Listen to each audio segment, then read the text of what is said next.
Ikhwani rahimakumullah, hafizakumullah, wafaqakumullah. Saya ingin menyampaikan kepada kita semua, kita memiliki anak-anak yang diliburkan sekolah, ataupun lebih lagi anak-anak pesantren yang juga dipulangkan dari pesantren mereka. Ya, karena kondisi seperti ini,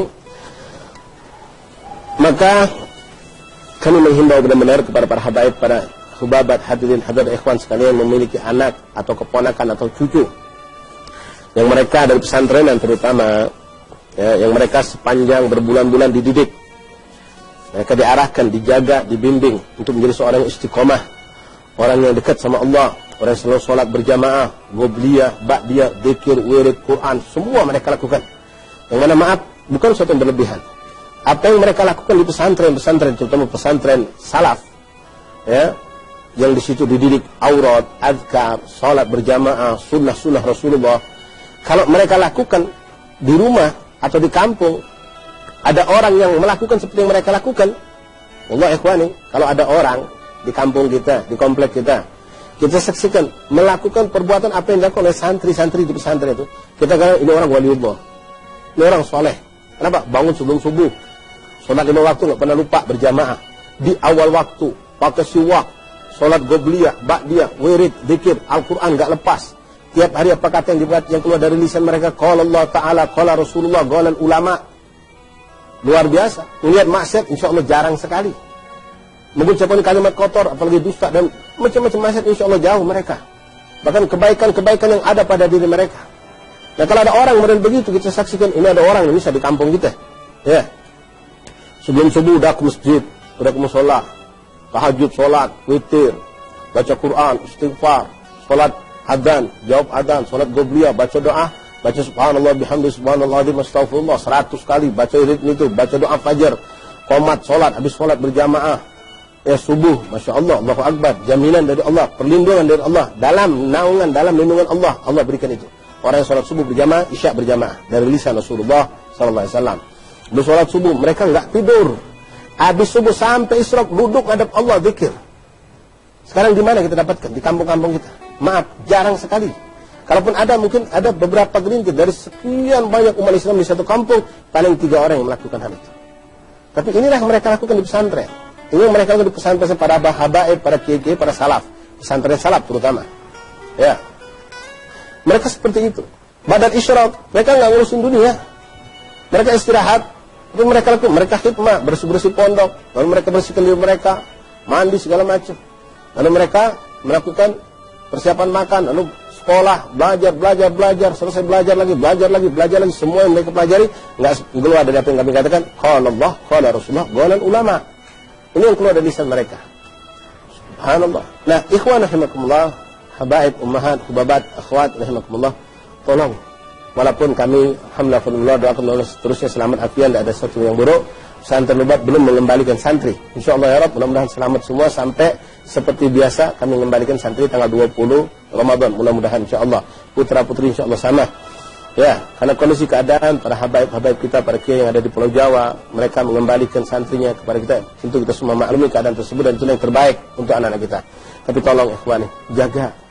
Allah jaga. Saya baru kemarin menyaksikan. Saya tahu benar itu santri 3 orang itu.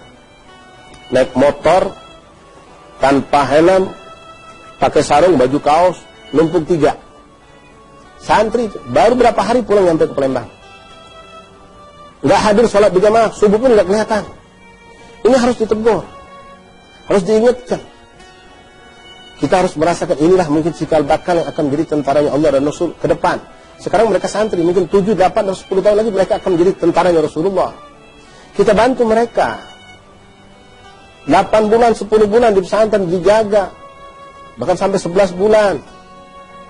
Baru 3-4 hari di rumah rusak, hilang semuanya, kotor, bahkan na'udzubillah, bukan cuma kotor, debu, najis sampai kepada mereka. Ketika Anda berikan HP kepada anak Anda, HP Android, wallahi ikhwani, semua kita tahu apa saja bisa didapatkan lewat HP tersebut. Udah dikasihkan HP Android, dibebaskan, bebas keluar, dipulangkan cepat untuk duduk manis di rumah. Enggak, keluar curi untuk sesuatu yang baik. Lah kita bebaskan mereka. Bahkan na'udzubillah min dzalik, mereka melakukan hal-hal yang melalaikan. Enggak sholat berjamaah, keindahan yang ada pada diri mereka, sholat berjamaah, gobliyah, ba'diyah, sholat duha, baca Quran, paling sedikit 1 juz sehari, paling sedikit mereka di pesantren. Rotib Haddad, Rotib Ados, Betul Latif, Hizib Nawawi, Hizib Nasar, Imam Haddad, Hizib Nasar, Imam Abu Hasan Syadzili, dan macam-macam murid diberikan oleh habaib kita, ulama kiai-kiai kita. Mereka nggak baca lagi. Di saku mereka nggak ada lagi kitab jadid. Di saku mereka nggak ada Al-Quran. Siwak hilang. Ini tanggung jawab kita yang di rumah. Tolong habaib, babat, akhwat, akhwani, akhwat, semua kita jaga mereka. Mungkin mereka cikal bakal orang besar, tapi syaitan berusaha untuk menghancurkan mereka. Wallah ikhwan, tidak para habaib, para kiai mengembalikan anak-anak anda cepat pulang. Soalnya memang itu yang terbaik buat mereka sebetulnya. Tapi sayang beribu kali sarang kalau mereka kita biarkan bebas. Belum masuk nisfu Sya'ban, belum masuk Ramadan. Kesucian, kebersihan, keindahan yang ada pada mereka hilang, rontok, hilang. Bahkan bukan cuma hilang, berganti dengan kotoran, bahkan najis. Na'udzubillah min dzalik. Tolong jadikan rumah anda pesantren buat anak-anak anda. Apalagi ada alasan melarang anak kita keluar, ada alasan. Sekarang pemerintah aja ngelarang, nggak boleh bebas keluar. Kita jadi modernnya sekarang. Kita yang jadi kepala sekolahnya, kepala madrasah, pesantren kita. Kumpulkan anak-anak kita, kumpulkan keponakan kita. Adakan tadarus Al-Quran, bainal isya'ain. Sholat ke musola, sholat ke masjid. Katakanlah Jumat dilarang, oke, nggak sholat Jumat, sholat berjamaah zuhur. Lakukan itu. Sekarang saatnya kita ngetes akhlak mereka, pengetahuan mereka tentang sunnah, bacaan-bacaan zikir yang mereka pakai, yang harus mereka terapkan. Anak udah mondok 4 tahun, 5 tahun misalnya. Ternyata doa masuk masjid nggak apa. Doa istinja nggak tahu. Doa yang dihafal pas-pasan, nggak beda dengan anak-anak yang maaf sekolahnya bukan di pesantren. Kalau doa tidur, Bismillahirrahmanirrahim ahya wa amut, benar itu sunnah Rasul. Tapi seorang santri nggak boleh cukup sama begitu. Ada doa-doa yang lain yang mereka harus hafalkan. Dan di sini kita tunjukkan kalau anak kita pindah pesantren, kampung kita jadi pesantren buat mereka, rumah kita jadi pesantren buat mereka. Wallah ikhwani, min fadlikum, tolong selamat mereka. Sekali lagi, saya merasakan semua santri itu adalah sama, milik kita semua, anak-anak kita semua. Walaupun kami di pesantren Ubat, alhamdulillah masih terjaga. Anak-anak nggak pulang, bahkan tolong doakan. Mereka sekarang sedang menjalani ujian. Tapi yang sudah pulang adalah murid-murid, guru-guru kami juga, teman-teman kami juga yang jadi guru-guru mereka. Sekarang tanggung jawab anda, orang tua. Wallahi ikhwan, jangan kau bebaskan anakmu dengan HP itu. Rusak, hancur dia. Melihat semua maksiat dalam 1 detik, dalam 1 jam dia bisa puas menyaksikan segala bentuk kemaksiatan. Na'udzubillah min dzalik. Perketat, bikin aturan, bukan aturan yang membuat mereka jadi kaku. Dan jangan ente tertipu dengan alasan, sudahlah biar kelak, kesian budak itu sudah 11 bulan, sudah 10 bulan di pesantren, tidak pernah pegang HP, tidak pernah pegang motor. Iya, mending kau dosa pondok karena anak kau, kalau memang kau pengen rusak seperti itu. Kesian orang tua, kesian guru-guru mereka, capek. Maaf, jangan kau anggap, kami bayar. Berapa yang kau bayar itu tidak senilai dengan apa yang mereka berikan. Sekarang anda, apakah anda sanggup untuk menjaga seorang? Saya titip 1 anak. Tolong jagakan 24 jam. Kasih ilmu, kasih pelajaran, kasih makan. Saya bayar 1 juta. Jadi yang paling ngetop bayaran 1 juta sekarang katakanlah. Anda sanggup 1 bulan. 24 jam ini anak dijaga. Sholatnya dijaga. Gobliyah badan diperhatikan. Didik, ajari agama, ajari semua. Mandi, makan, segala macam dari situ juga. Belum tentu anda sanggup. Terbukti. Saat mereka pulang. Baru 3-4 hari anda udah nggak sanggup. Udah kewalahan. Nah ini sekarang cobaan buat kita. Latih, buktikan bagaimana anak-anak kita. Pulang mereka bagaimana. Kayak mau maghrib sekarang. Bagaimana mereka pesantren? Mau maghrib udah siap-siap, maghrib udah pada mandi, udah rapi. Sekarang anak kita di mana? Sebelum maghrib cucu anda di mana? Keponakan anda di mana? Nggak tahu kemana. Nelpon aja nggak diangkat sama dia. Pulang-pulang tahu jam 10 malam, jam 11 malam.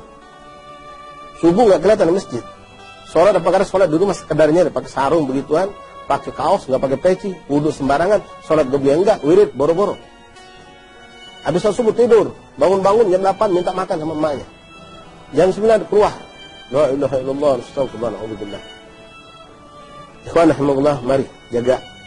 Ramadan masih lama. Jadikan Sya'ban ini bulan berkah buat mereka, bukan bulan malapetaka. Tolong ikhwan, kesian guru-guru kita, para habaib kita, para ustadz, para kiai yang sudah mendidik 9 bulan, 10 bulan, bahkan 11 bulan. Lalu sampai di rumah, nggak nyampe hitungan 5 hari, 10 hari, anak kita udah jadi orang yang bukan cuma mereka tadi itu hilang kebaikan, bahkan banyak mendapatkan keburukan. Na'udzubillah min dzalik.